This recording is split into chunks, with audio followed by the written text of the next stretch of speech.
育成ゲームの金字塔、モンスターファーム2実況始まるよ。というわけで今回は、PS1 の名作、モンスターファーム2を実況していくぜ。今回は初期データではなく、私が幼少期プレイしたデータで進めていくぜ。なのでブリーダー名は基本伏せさせてもらうぜ。まずはモンスターを作っていきましょ。モンスターファームといえば CD での円盤積再生が特徴だけど、今回は合体で最初から強めのモンスターを作っていくわよ。相棒となるモンスターは、美しい仕掛けるアーケロシュでできるこの子に決めたぜ。おお、合体のおかげか初期値が高めだな。序盤は無双できそうな強さだわね。おーっと名前をつけるのか。そうね。色味も若干似てるから名前はマリサでいきましょうか。こんなナイスバディじゃないんだけどな。愛着も湧きそうだしいいでしょ。マリサちゃん、これからよろしく頼むわね。改めて初期ステータスを確認してみよう。円盤積再生でのステータスと比べると、かなり強いのがわかるだろう。そして技構成はこんな感じ。さあ、確認はここら辺にして。早速マリサを育てていきましょう。ファームに来ました。ここでマリサちゃんを育てていくんだぜ。まずは手始めに、重トレーニングの変動床から行ってみようかね。重トレーニングは能力が大きく上昇するが、その分疲労度が大きく溜まるようになっている。これは回避が上がりそうなトレーニングね。残念ながら失敗か。まあ最初くらいは怒らずに様子を見てみるか。翌週、ちょっとアイテムショップに立ち寄ってみますよ。おばちゃんオス。ここではストレス軽減アイテムのカビソーと、体力回復アイテムのオイリーオイルを大量買いしていくぜ。今回の育成、マリサちゃんにはほとんど休まずにトレーニングをしてもらいます。役付けにして寝かさない方針だな。休養は1週間消費してストレスと疲労を回復する効果がありますが、休んでいる時間がもったいないのでアイテムでごまかし続けます。次は軽トレーニングの射的をやってみよう。言わずもがな、命中のパラメーターが伸びていくぞ。お、今度は成功したな。今回は軽トレだからね。序盤だから能力の伸びはこんなもんか。さて今度は狩猟にも行ってみましょう。1ヶ月間モンスターを狩猟に出して能力を高めていきます。この狩猟場のおっさん、ランク上がると態度変わるの腹立ったよな。このデータだともうヘコヘコしてるけど最初は高圧的なんよね。私は人間味溢れてて結構好きだったわよ。こいつ好きなやつとかいるんか。はい、狩猟地にやってきました。命中が主に上がっていくトーブル海岸を選択。バトルで使える技を覚えるのが今回のミッションです。映像スキップしてサクッと見ていきましょう。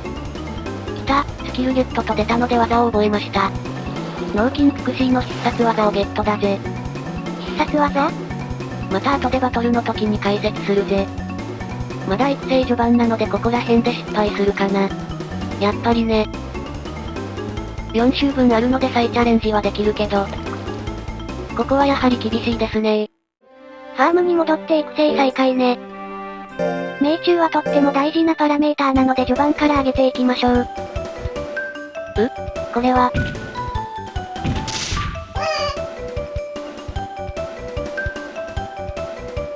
大成功きたー。まだまだ中性値も低いのにやるじゃないのマリサちゃん。能力爆上がりでこれはうまいな。褒めて信じよう。どんどんトレーニングしていくぞ。おっとこれはマリサちゃん、やってくれましたね。床を飛ぶことなく、下からくぐり抜けるという狡猾なプレイ。懐かしい。ズルってやつね。これだと能力値がいつもより上がらないので、しっかりとしつけしてあげましょうね。育成開始から約4ヶ月。そろそろ大会で腕試しと行きましょう。マリサちゃんは強い遺伝子を持って生まれた子なので、一番下の E ランクは飛ばして D ランクに挑戦ね。ちなみに当面の目標は一番上の S ランク制覇ですな。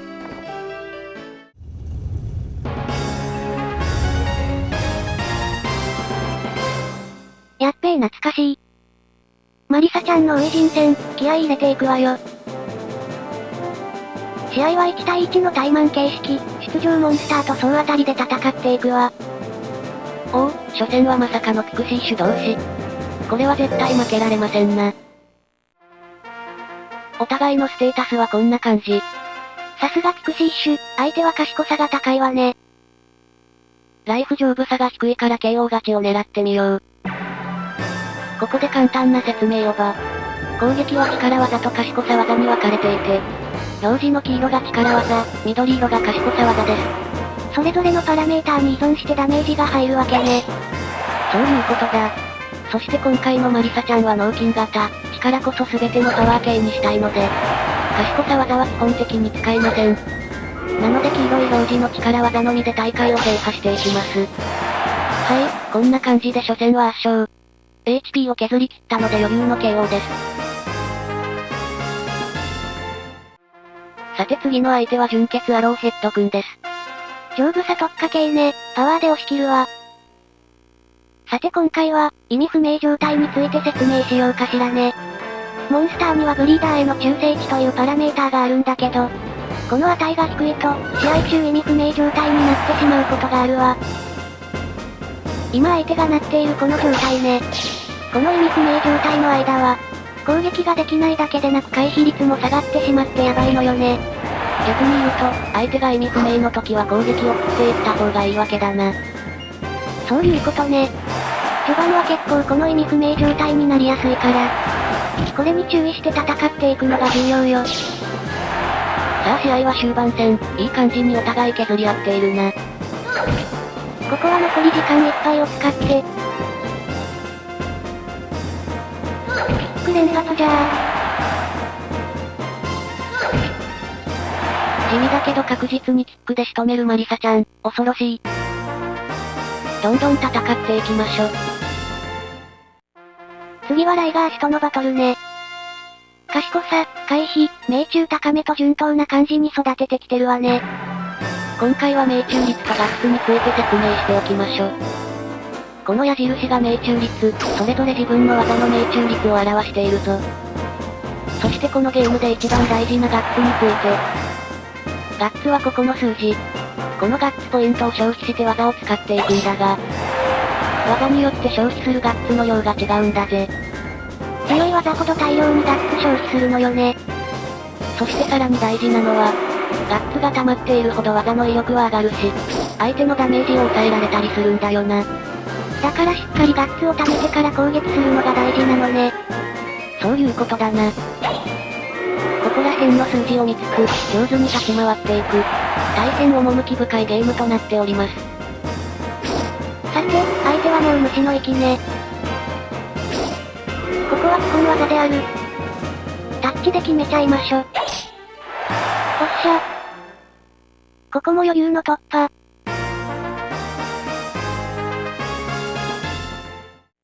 次はゲル種族のカペラくんね。こいつは大ダメージ技の G キューブという技には要注意だぞ。マリサちゃんの回避があればまず当たらないでしょ。まずは冷静にガッツを溜めていきましょう。相手はガンガン技を振ってきてるわね。もう怒ったわよ。すぐに逆上してガッツ溜めないやつ。小学校の友達にもいたわ。うがー。なんでこっちの 75% が外れて相手の 41% が当たるのよ。まあただの確率だからな。やばい。避けて避けて G キューブはマジでやばいっておい。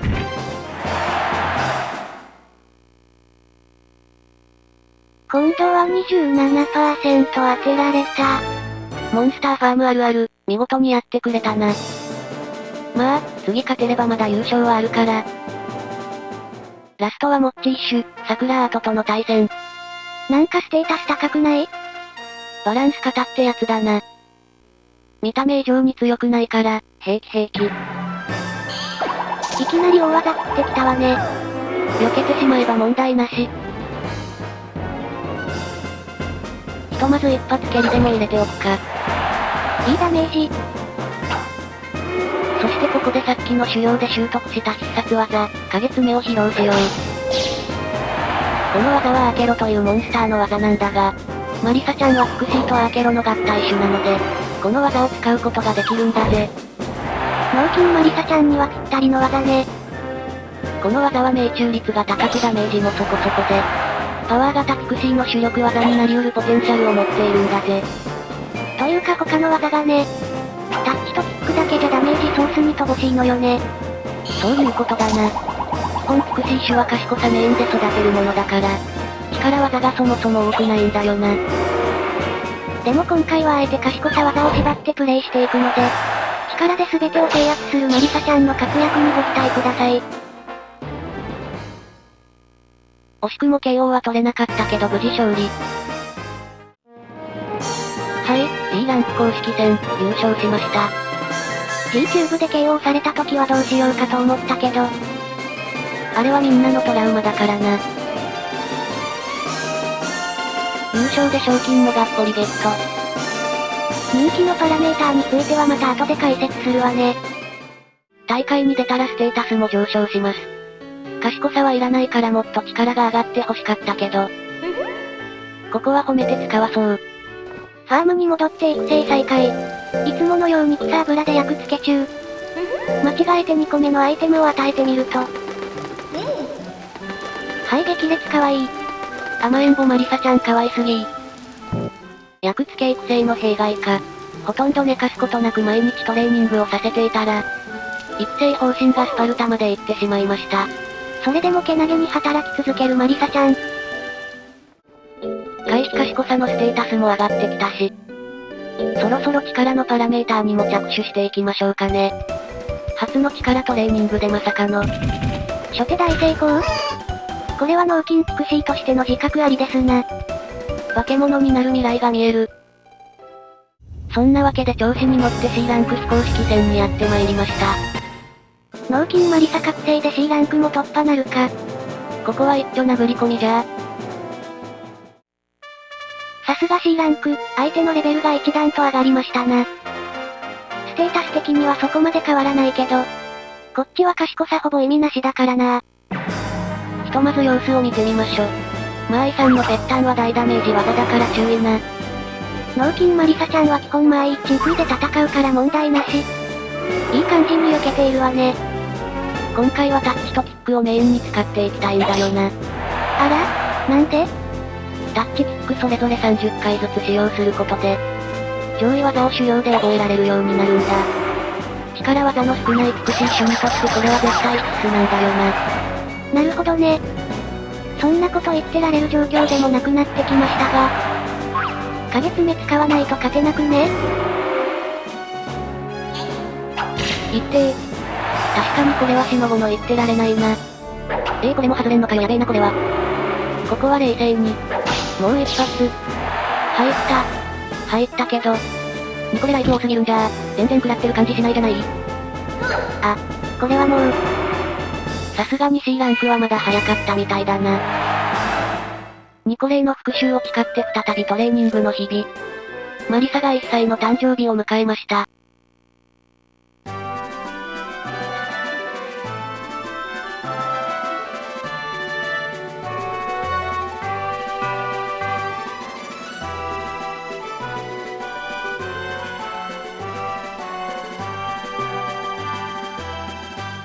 やっべえこれは懐かしすぎる。助手のコルトさんが歌ってくれるのには感動したよな。そして誕生日といえば、バースデーケーキですね。これはシンプルに体型がデブ寄りになっていきます。ハードワークが続くからこれくらいはね。ケーキは随分お気に入りのようです。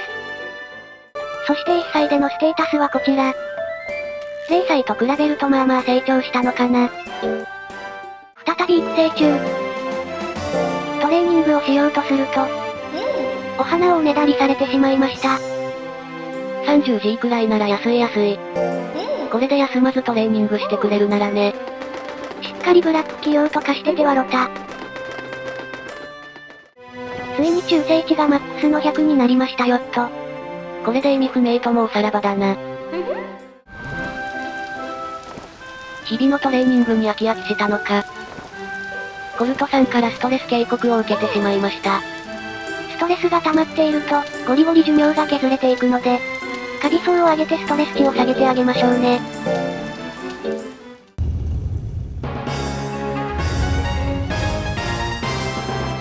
さてと、マリサちゃんもだいぶ強くなってきたので、C ランクリベンジしていきましょうね。さあ、注目のお相手は、ニコレキター。これはまさにリベンジマッチ、マリサ、ボコボコにして差し上げろ。第2これ用に今回は回避を強化してみたぜ。これでも技が当てられるようならもう知らん。これなら勝てそうなステータスね。まずはしっかりガッツを貯めていきましょう。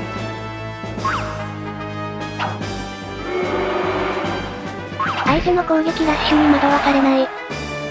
霊夢も成長しているじゃないか。ここでガッツに関するお話をもう一つ。ガッツ回復スピードはモンスターによって違います。ピクシー種は比較的速い方なのでどんどんガッツが溜まっていきますね。その分ダメージとかの補正が少ないんだっけ？そうなんだよな、回復が遅い種族だと補正が乗りやすい。さあここから貯めたガッツを使って卑怯な戦法で攻めるぜ。その名も、ひたすらタッチ連打作戦じゃ。もうここからずっと俺のターン。残りガッツを全て消費するイメージで、ひたすらタッチしまくっていく。マジで卑怯すぎる作戦で草。しかも本当に相手何もできてないし。これを避ければ。やったわこれで完全勝利ね。ひどい戦法ではあったけど。カチャいいんだよ、カチャー。これでリベンジは果たせたな。そして純血コロペンドラのピコルスくん。こいつとの戦いは地味すぎたので最後のかっこいいシーンだけお送りします。そして最終戦、パワー系筆頭ログガイガーとの戦いに期待してたんですが。まさかの危険。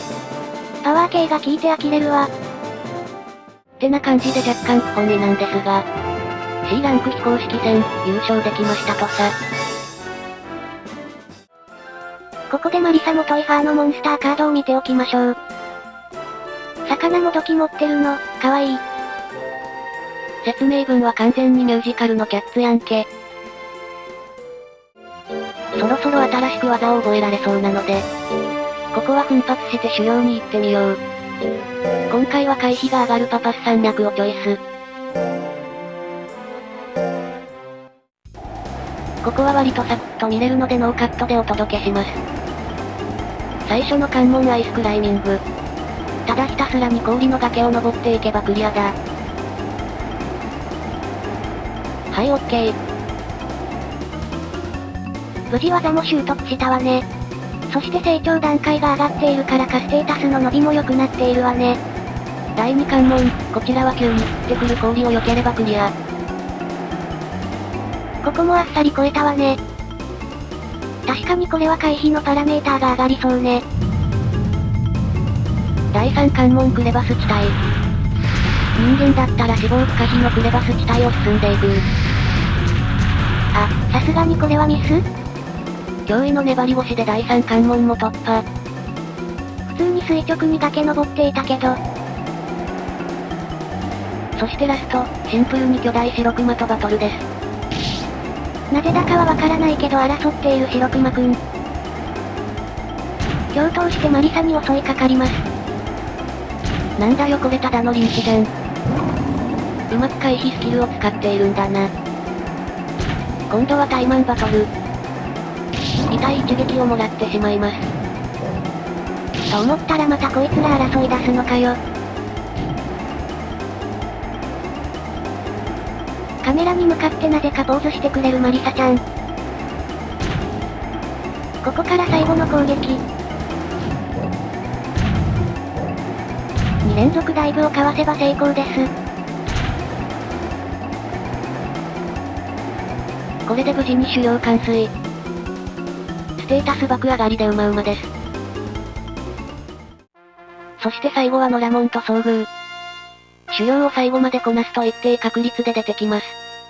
今回の相手はちょうど互角くらいのステータスね。ただこのノラモン戦。大会とは異なりモンスターに指示を出すことができません。なのでここでの賢さ技縛りはなしとします。勝手にマリサが放ってるからこれはしょうがないわね。ちなみにこの戦闘、時間制限もなく、どちらかが倒れるまでのデスマッチ仕様となっております。そういえばそうだったわね。マリサちゃん、せっかくの使いと言わんばかりに賢さはと。めちゃくちゃ強いじゃないの？今は力より賢さの方数字が高いからな。回避の10トレで勝手に上がってしまっているんだよ。ちなみにさっき使ったのは命中重視技のサンダーと、大ダメージ技のフレームだな。長いので倍速。現状はまだ賢さのステータスの方が高いけど、ここから成長期に向けてがっぽり脳筋仕様にしていく予定だから、楽しみにしていてくれよな。魔法じゃなくて物理で殴るマリサちゃん。個性の塊って感じでいいわね。あと少しで決着だな。フレームでなおやっつくせ。これもしっかり避けて。フレームでフィニッシュ。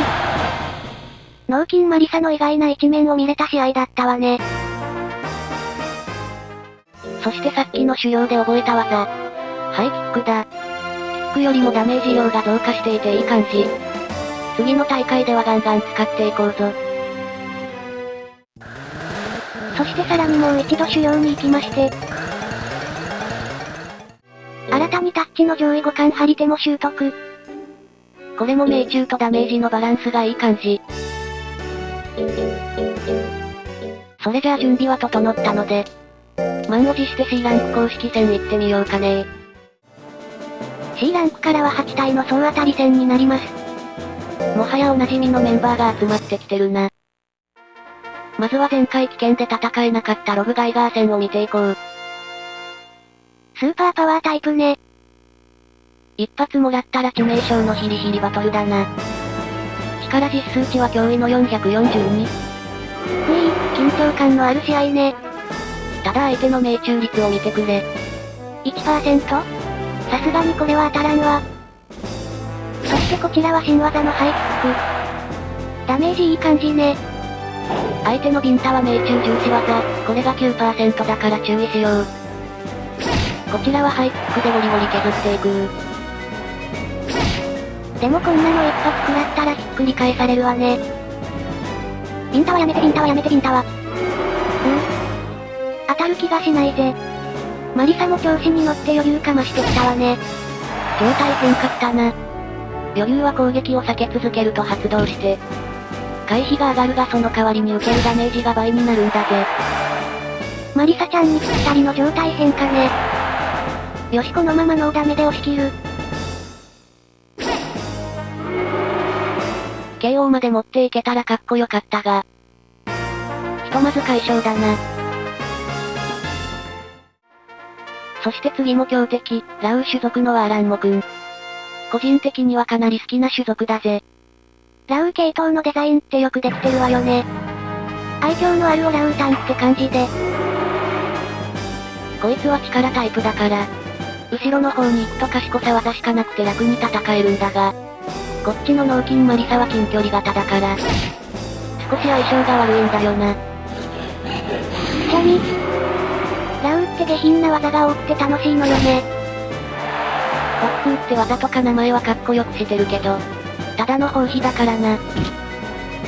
あとは鼻くそ投げつけるゴムとかね。そんなのもあったな。ちなみにハイキックを多用しているのは、これもさらに上位技習得のためです。50回使うことで大ダメージ技を覚えられるぞ。強敵って言ってたけどこいつも楽勝そうね。全然脅威に感じないもの。はいこれも当然のように。何よこのダメージ。やばいやばい最後にまくられたとにかく技を打て技を。ほら当たってくれ頼む頼む頼む。最後までわからないのがモンスターファームだぜ。肝に銘じておきます。次は因縁のニコレ戦、KO する気持ちで意気込んでいると。まさかの危険。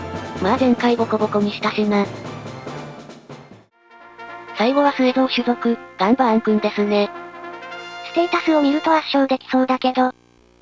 もう油断はしないわ。まずは先制攻撃、テレポートを避けたのはでかいぞ。めちゃくちゃ当たるイメージがあるもんねこの技。ベロビンタ。これは当たってたらやばかった。ふざけた技だけどダメージはえげつないからな。おお、ハイキックがいいダメージ入ってる。ここはハイキック連打で。末蔵の目玉をえぐり取るんだ。これは効いてる。あと一発で KO ね。ポケモン顔負けのサイコキネシス、これは少し痛いわね。ガッツは溜まってないけど。ハイキックでしまい略だ。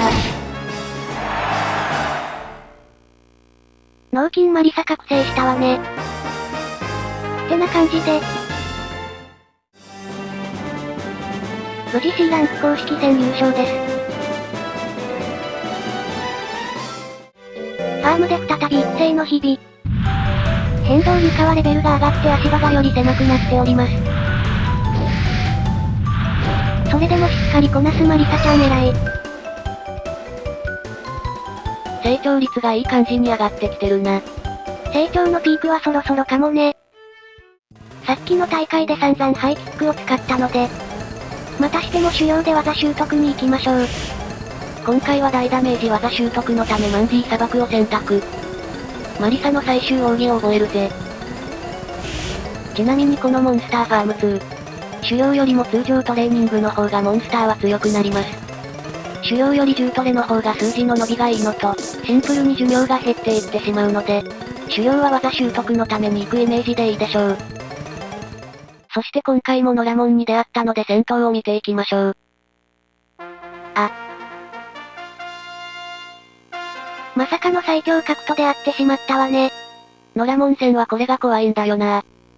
一応スタートボタンでギブアップすることもできるんだが、これも経験、マリサには頑張ってもらいましょう。やべえ全然入ってない。相手は命中850もあるから、やっぱり当たっちゃうよな。お、でもなんとかこらえている。頑張れマリサ、一死に食えるんだ。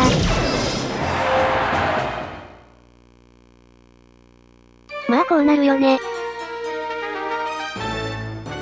悲しそうな感じで戻ってくるマリサちゃん。ちなみに KO 負けは寿命が削れてしまうので、皆さんはこうなる前に素直に降参しましょうね。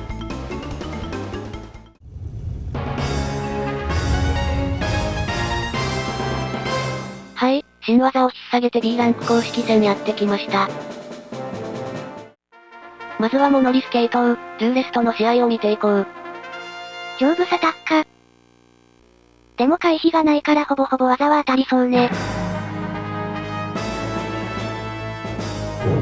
いって。壁の角に当たるの、めちゃくちゃ痛そう。ここは冷静にガッツを溜めて。新技ヒールレードをお見舞いするわ。はい、最高にかっこいい。これが脳筋マリサの最終兵器、ヒールレイドだな。命中率はかなり低くなっているが、その分ダメージとガッツダウンが期待できる大技だ。何より、エース女王様の蹴りって感じでかっこいい。こいつみたいに丈夫さが高くて回避が低い相手にはもってこいね。そして今、攻撃の瞬間に一瞬暗転したから説明するが、技にはクリティカルヒットというのが存在していて、クリティカルヒットするとさっきのように暗転してダメージが増えるぞ。クリティカルに影響してるパラメーターが人気度なんだっけ？よく覚えていたな。大会で優勝するともらえる人気度が上がることによって、クリティカル率を上げることができるんだよな。ってな感じで KO 勝利、次の対戦を見ていこう。VS ロベニール戦。こいつには終了時間間際の連続タッチ戦法で逃げ切りを図ります。ここまで来てタッチを使うとは思わなかったぞ。技のモーションに時間がかかるのが逆に利用できるのよね。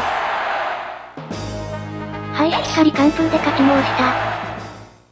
ラストはパワー自慢のバルームとの対戦。技も強力なものが多いから避け続けてほしい。こいつのいやらしいところは、絶妙な命中の数値なのよね。今回マリサは回避特化してるから相手の命中率は控えめだけど、幼少期プレイしてた時はこいつに勝てなくてトラウマになったわよ。みんなも経験あるんじゃないかな。こいつはステータスの割り振りに隙がなくて、力だけでなく賢さも高いから逃げれる間合いがないんだよな。ここはとにかく相手の攻撃が当たらないように祈るのに。いいぞ、一方的な展開。やめてよ、ここは気合で避けて避けて。オッケーオッケー。ここで必勝パターン余裕も発動。相手の命中率はさらに下がったから。残り時間溜まったガッツを全放出していくぜ。オラオラ攻め時じゃ。ここはバランスのいいサイキック連打で、隙を与えない。やばいこれは避けてお願い。やったぜ。これで B ランクも優勝。ここからガチ一斉タームに入りましょうか。気づけばマリサは3歳の誕生日、時が経つのは早いですね。ここからは脳筋マリサの本領を発揮すべく、力のパラメーターを重点的に伸ばしていきます。他のパラメーターよりも力を高く持っていけるように頑張るぜ。ちなみに3歳時点でのステータスはこんな感じ。目指すは力999、気合い入れていきましょう。完全に成長のピークになったのでここで最重要アイテムを使いましょう。この白銀桃を使うことで寿命を25週分若返らせることができます。ちなみにこのアイテムはシルバーハイという、6歳3ヶ月以上のモンスターが出場できる大会で優勝すると、ゲットすることができます。そしてもう一個の最重要アイテム、こちらはマリサちゃんに取りに行ってもらいましょう。聡明な視聴者ならもうお気づきかと思いますが、寿命を伸ばせるあのアイテムです。変なおじさんが押しかけてきていますが、一緒に冒険に行かないかとのことです。この冒険で、キーアイテムをゲットしようというわけですね。はい、目的地のパレパレジャングルにやってきました。冒険にもモンスターのパラメーターはとても重要でして、具体的にはライフ、力、賢さのパラメーターを上げておく必要があります。左上の行動力がライフの数値になるので、ライフが多ければより長く探検ができます。そして道中にあるこういった障害物。これを壊すためには力のパラメーターが必要です。今回はすんなりいけたな。そして探検ではこのような建物の中に入っていって、モンスターにアイテムを探させます。ここで賢さのパラメーターが高いと、迷わずアイテムを取ってこれるようになるんですね。さすがは脳筋マリサちゃん、おつむはいまいちのようですな。ちょっと倍速。お、今回はなんか拾ってきたわね。しかしこれはお目当てのアイテムではない。さてお次は。いや、同じアイテムやんけ。これも違いますね。ラスト1個にかけるしかない。出ないなんてことも全然あり得るからな。さあお願い、ここ引いてちょうだい。たー。おっさんも解説を入れて特別感を出してくれてます。これが最重要アイテム、黄金桃です。さっき与えた白銀桃よりも効果は強力で、なんと寿命を1年伸ばすことができるぞ。これをマリサに与えてさらに強化をしていきましょう。はい、ここで高速で育成の様子を流しながら、今回の育成方針について話しておきましょう。まず、モンスターはそれぞれ伸びやすいパラメーターと伸びにくいパラメーターがあります。伸びやすいパラメーターは序盤で育てて、伸びにくいパラメーターをこの成長期に育ててあげるとモンスターは強くなります。今回のファーシュは回避、命中、賢さは伸びやすいけど、逆に力、ライフ、丈夫さは伸びにくいので、今この時期に筋肉強化しているというわけですね。またこの時期に大会や修行に行ってしまうと、成長ピーク時期の寿命が減ってしまうのでひたすらトレーニングに集中します。今回はお金のある既存データで進めているから問題ないけど、お金がない場合は、このピーク時期だけオイリーオイル、カビ層育成をしてもいいわね。寝ないでひたすらトレーニングするやつな。ちなみにピーク時期の判定方法は、コルトさんが教えてくれるからこれを参考にするといいぜ。たださっき使った重要アイテムである桃系の延命アイテムは、寿命を伸ばすのではなく若返らせる効果があるので、ピークになった直後ではなく、ある程度ピークから育てたところで使うのがポイントですな。はい、というわけで少しマニアックな育成の話は終わりです。このゲームをプレイするときはぜひ参考にしてみてください。ここで黄金桃を使ってさらに成長ピーク時期を伸ばしていきます。ちなみに桃系は1モンスターにつき1個ずつしか使えないから注意だよ。これでマリサはトータル1年半寿命が伸びたことになるな。はい、ひたすら育成して5歳にまでなりました。ここからさらに力の育成に注力していくわよ。ちなみにこの画面で四角ボタンを押すことで、現在のモンスターの様子を見ることができるぞ。このようにポーズを取らせることも可能です。しっかり成長していい女になりおって。さて、力のパラメーターも900を超えたし、そろそろ大会を荒らしに行きますか。ここは飛び級で S ランクに行くんだが、正直余裕そうなのでサクッと見ていこうぞ。最初は神であるダフィエルとの戦いをば。本当の力とは何かを教えて信ぜよう。能力値の合計はこっちがちょっと上回ってるくらいね。さてお手並み拝見。相手のダフィエルは回避がそこまで高くないから。ここは大ダメージ技であるヒールレイドを狙っていきましょう。ゆっくりとガッツを貯めて。これが真のヒールレイドじゃー。ダメージ449。圧倒的なパワー。春極殺。どうやら強くなりすぎてしまったみたいね。S ランク公式戦ラストはアクアラインくん。ライフが高いのでいいサンドバッグになってくれるでしょう。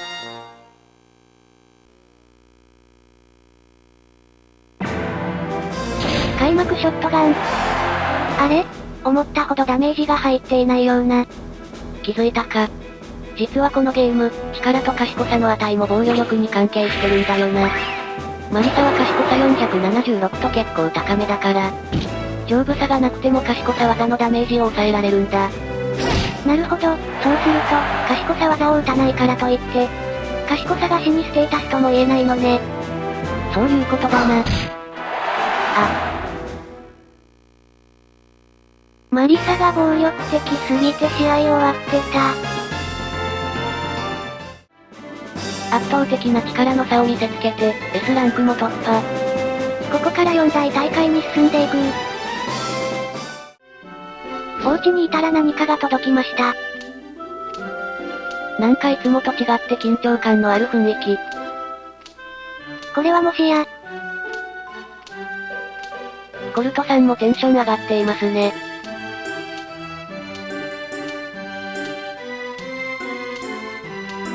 はい、予想通り4大大会の招待状でしたね。早速4大大会に挑んでみましょう。優勝賞金はなんと1万 G、手塩にかけた分稼いでもらうぞ。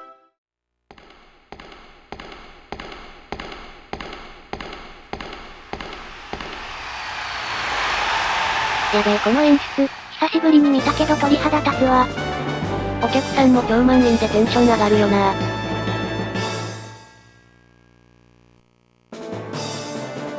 てなわけで一つ目の4大大会 M1 グランプリ。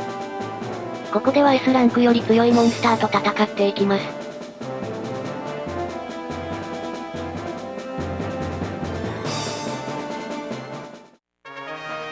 1戦目はグジラ種のドルガード。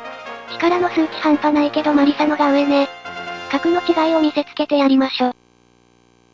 命中が低いからしっかり避けていけよ。開幕速攻前を詰める。ここまで来るとみんな技は大量に持っているから、資格はないと思っていいわ。さすがに 3% は当たりませんって。まずはハイキックで様子見。今度は 6%、これも嫌なんで当たってんねん。6% ってなんなんだよクソが。しかもクリティカルもらっちゃってるし。アップね、さすがに2発はないわね。ここはガッツ満タンまで溜まったから、最強必殺技で押していく。やばい。フットでしょ今度は 4% 当ててきやがった。確率当てになんねえ。ここはもう KO を狙いに行くんだ。このヒールレートで。一発逆転よ。やばいちょい残しはまずいって。最後は安定と信頼の。影詰めてフィニッシュ。ふぅ。危ねえ試合だったけどよくやったぞ。さすが4大大会って感じだわね。お次は賢さタイプのルージュちゃん。こいつは命中率の高いガッツダウン技に注意だな。みんなとんでもないステータスしてるわね。まあ負けないんですけど。開幕直後のドレイン。これはライフを吸収する超必殺技だぞ。当たらなくてよかったな。相手の回避が高いからここは命中重視で。ダメージは十分。カズンはまずいよけろよけろ。これが例のガッツダウン技だな。このまま押し切れそうね。目指すは4大大会全 KO 勝利よ。あと一発。ここは確実に KO で楽になりたい。アップねー。さらにアップねー。よしこれで KO 勝ちだな。よっしゃよっしゃ。当たらなければどうってことないわね。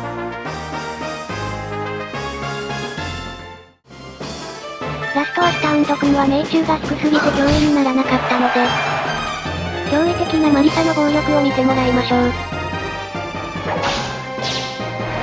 はい、完封勝利。と思ったら根性でこらえてきやがった。じゃあ最後は、タッチで優しく締めてあげましょうかね。最初のドルーガード戦はやばかったけど、マリサは4大大会でも通用することが分かったぜ。はい、どんどん行きましょ。続きまして2つ目ウィナーズカップ。お相手は先生の愛称でおなじみカーマインとの対決。先生？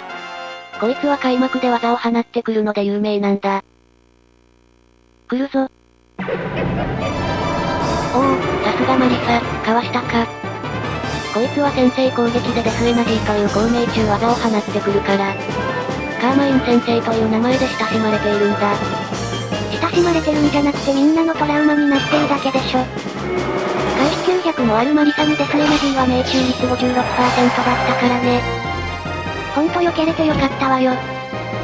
個人的には懐かしさのあまり食らいたかったのであるけどな。時間が伸びると厄介そうだから。これで確実に倒しちゃいましょ。オケオケ、みんなのトラウマ、カーマイン先生も撃破だな。ルージュちゃんはさっきも戦ったからカットしまして。なかなかバランスよく育てているブリガンディとのバトルです。丈夫さに加えて力賢さも高めの水準だから。こいつは結構硬いぜ。またしても開幕技。地雷神はかっこいい技だけど、こっちは力マックスに近いからダメージは大したことないな。ここは思いっきり詰めていって。マジかこれも当たるか？やばいもう一発もらったら負ける。ここは最大火力で、超ダマック。もう一丁。意外とヒヤヒヤする戦いだったわね。やっぱり舐めたらあかんな。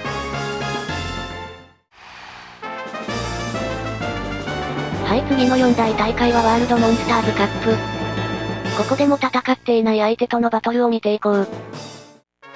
やっと来ましたドラゴン種族、賢さつよつよゼイランディアくんです。だいぶ尖ったステータスね。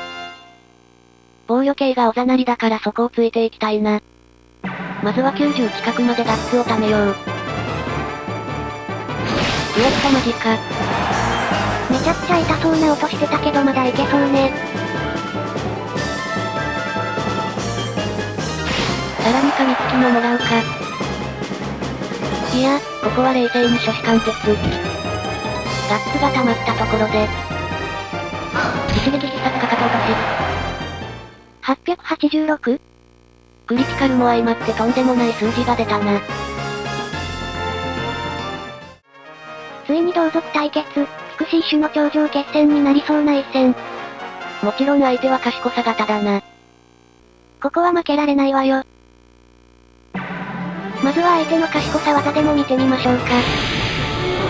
大ダメージ技のフレーム、もちろん当たらない。さらに連発。相手の命中も結構高いんだけどね。大ダメージ技はそもそも命中が低いからな。おお、これはこの美しい種の専用技。珍しいのが見れたところで、キャットファイトスタイルでボコボコにしていくぜ。やっぱり女同士の戦いといえば、素手の殴り合いだよな。ふざけた勝ち方してて草。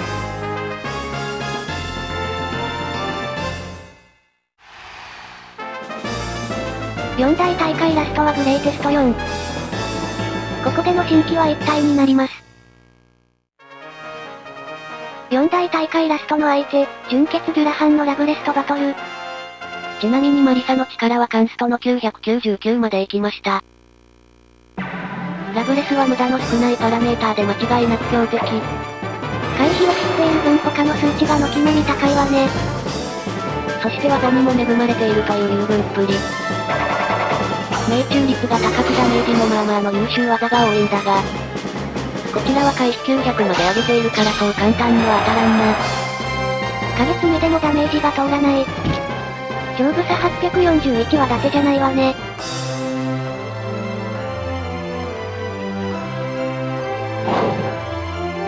ならばこちらは、最大火力で、走行ごとぶち抜くまでよ。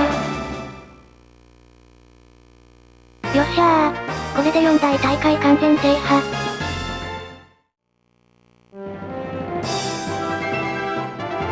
念願叶えたり。ただこれで終わりじゃないのよね。ああ、今作ではさらに、レジェンド杯という1対1の最終戦が用意されているんだよな。そこで勝つとモンスターが殿堂入りできるから、ラストレジェンド杯までステータスを上げていくぜ。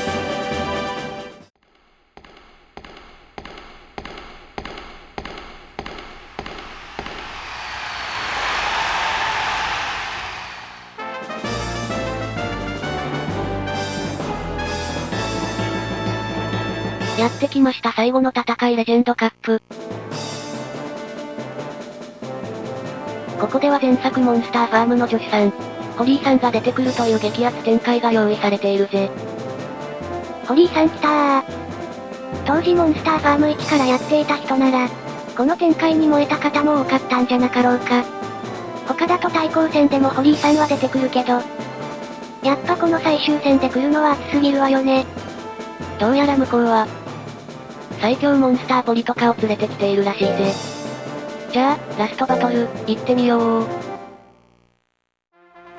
ステータスエグすぎー。最後はこんくらいしてもらわないとな。でもパワーは上回っているぞ。ラスト、思いっきり暴れてこい。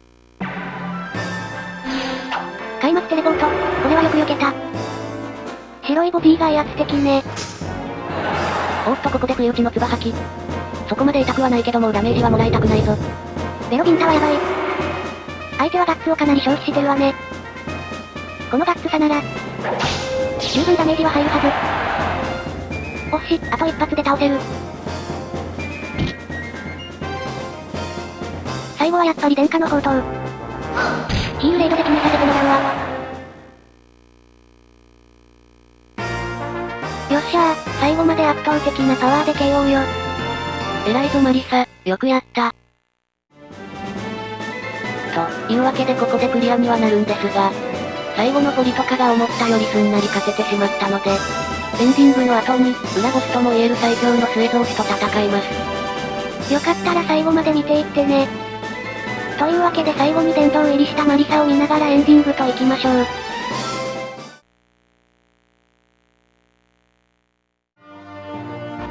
はい、これにてモンスターファーム2、クリアしました。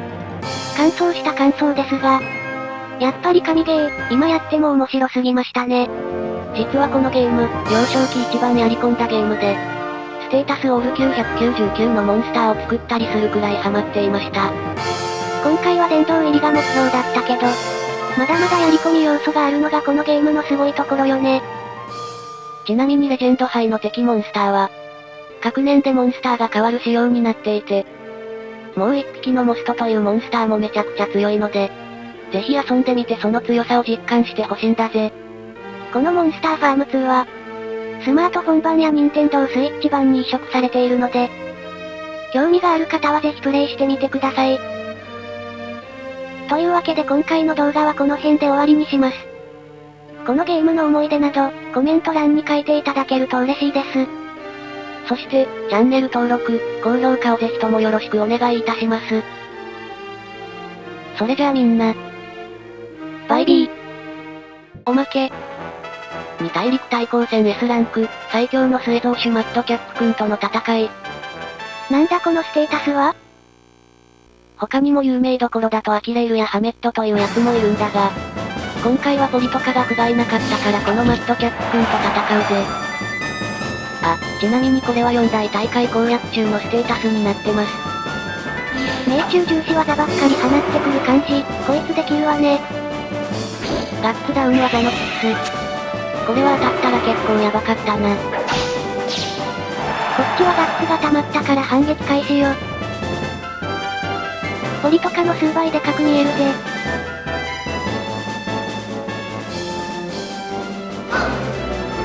このヒールレイドさえ当たっていれば。相手は大技ばっかり狙ってきているな。ここはチャンスとばかりに。しかし当たらない。よっしゃやっと当たった。このまま逃げ切りでもいいから勝ちたい。よしこれで勝ったかな？え？うわ最後に大技食らってもうた。まさかの KO 負け。これは悔しすぎる。これだと動画が閉まらないので。泣きのもう一勝負よ。本編では使わなかったセーブ&ロードも使わせてもらうぜ。やっべえ。こいつは相当殺意高いやつですわ。でもまだライフは残っている。ここから全部避けて KO 勝ちを狙いに行くんだ。基本を忘れずガッツを貯めよう。怖いよー。よし一発入った。まだ焦る時間じゃない。メロビンタは確実に避けて。影決め。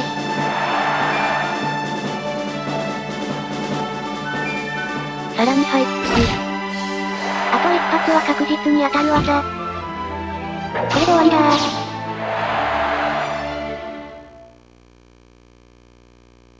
やった。マジで嬉しい。なんとか裏ボスも勝つことができましたとさ。